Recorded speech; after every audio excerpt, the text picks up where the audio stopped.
Hey guys, it's another day. It's another blessings to God on. So today is Sunday morning and in this vlog, madami tayong pag-uusapan because this is a week of RJ's OJT.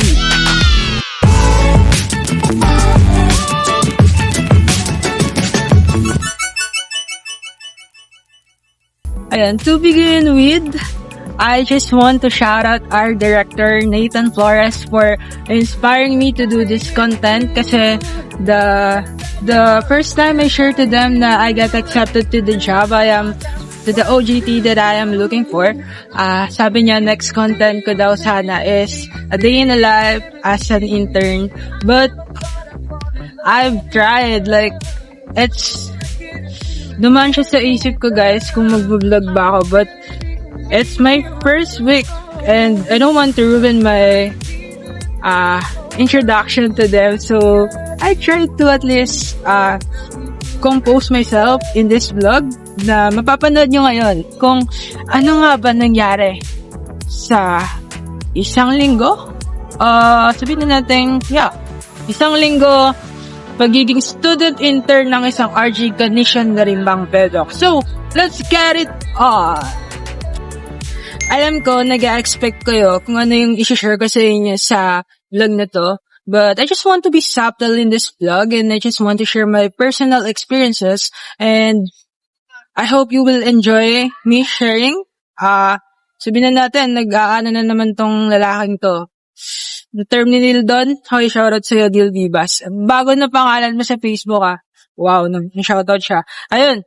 So, first question natin dito, how does your first week in your OJT?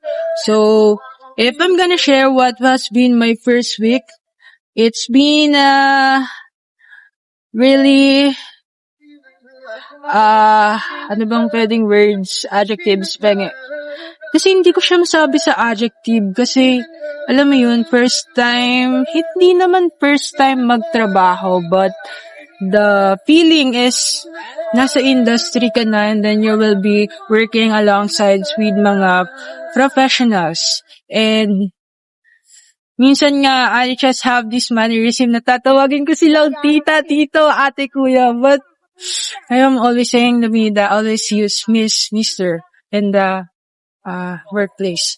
So, ayun, first week ko, sobrang nakaka-fulfill kasi nagawa ko yung mga duty and meron akong mga kinakaka-proud na mga nagawa ko sa company. Sabi niya, thank you kasi dito kasi, my heart! Pero, ayun, my first week was really head turner kasi there's no turning back. I already have the contract with them and kailangan ko nilang i-complete and be responsible sa mga trabaho at mga tasks na ibibigay nila. And actually, sobrang excited ako. First week ko pa lang pero alam nyo guys, sobrang gusto ko pang magtrabaho and magbigay pa ng mga offer or mga helping hand na kaya kong ibigay as their student intern. Second question, what did you learn so far?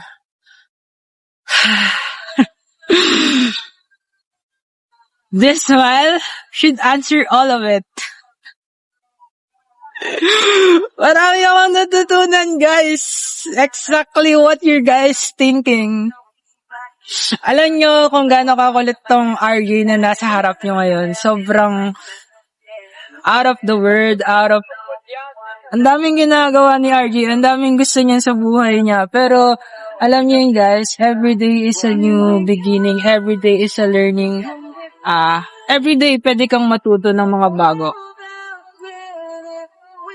By the way, nandito tayo sa Black Cafe.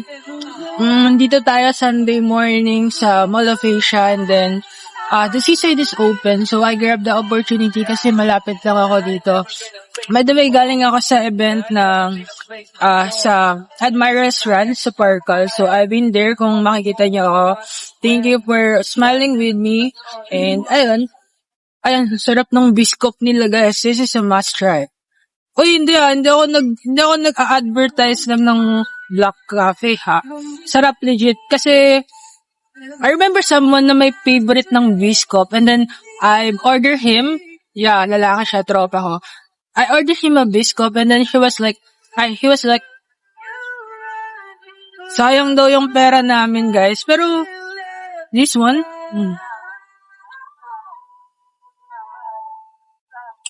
sarap.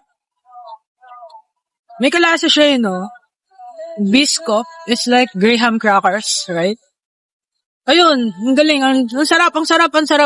Grabe, umagang-umaga, napupulfill niya yung init dito sa akin na uupuan ko. Pero, para sa vlog, let's go.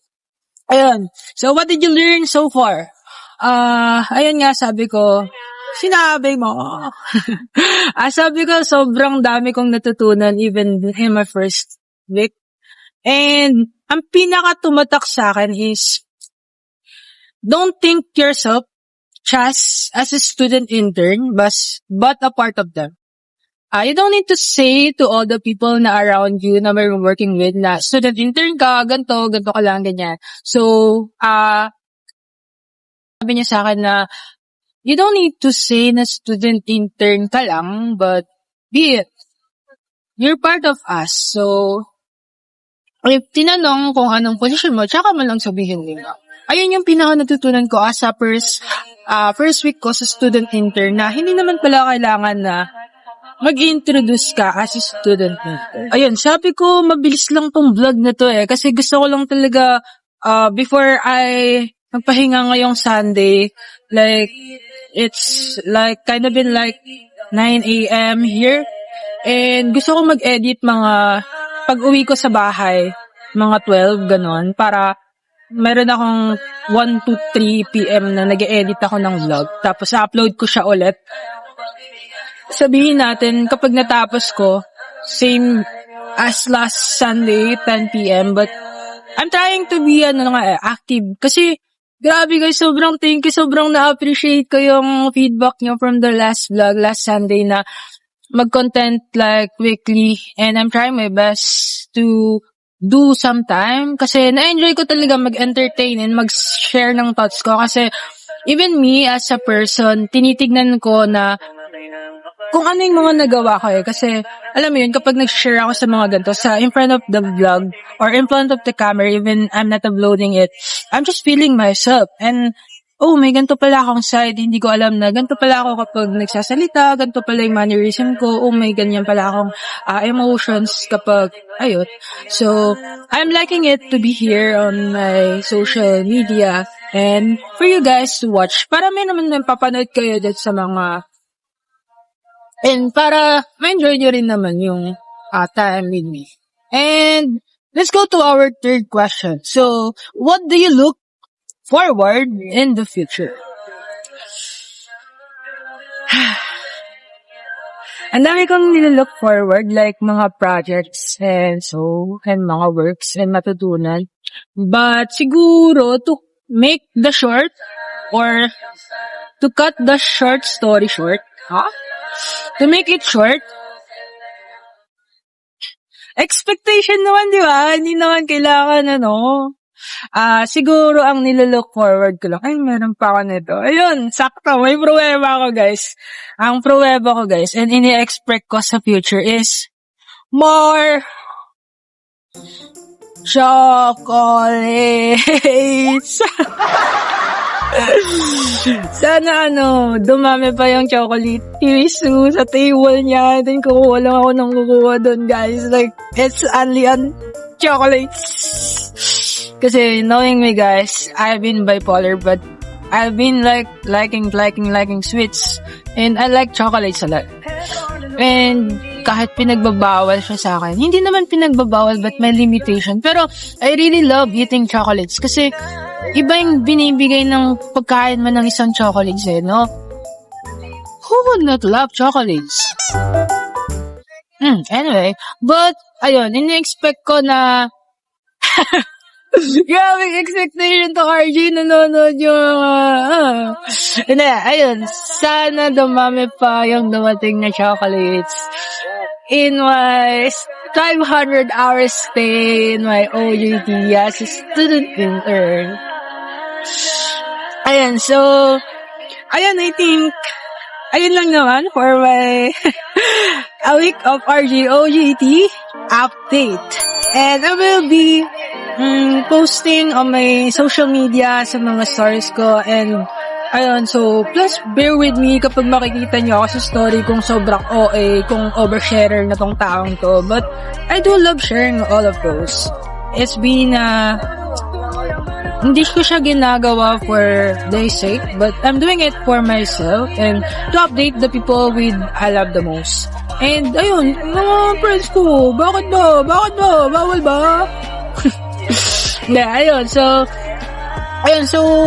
wala naman na tayong masyadong pag-uusapan and it's being hot in here and I just want to wish all of us kasi this week grabe yung energy ng isa't isa. After nung vlog ko parang hindi blah, blah, blah. I mean, I saw a lot of people na they're feeling themselves in this week.